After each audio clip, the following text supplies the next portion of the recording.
I have had an identity crisis. For the longest of time, I didn't know how to introduce myself, and I didn't understand why a question as simple as that always threw me off. Whenever I meet someone new and we're in a conversation and the question, "What do you do?" comes up, that always threw me off. I didn't realize how much that question was affecting me until I had to sit with myself. Because every time that question came up, it made me feel awful. And I saw myself always imputing that I have a degree in psychology, I have a master's in human resource, even though I'm currently a support worker. But every time I had to identify as a support worker, it made me feel awful. Not because there was something wrong with being a support worker, but it was how I saw myself. And I realized that I didn't know how other people saw me, but how I saw myself by identifying as a support worker really made me feel awful.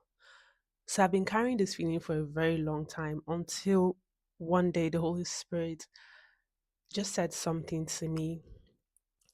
He reminded me of who I am, the daughter of whom I am. He said that you are not what you do, you are who you are. I had to inscribe it on a board in my room. But every day that sat with me because I had to remind myself that I'm not the job. I'm not even a psychologist. I'm not a human resource manager. I am God's child. And I had to start changing the way I saw myself. And it all started with identifying as a child of God first and foremost. So that has really sat with me for months. And on my way to work today, I really thought about it today. And so I just thought that someone needed to hear this.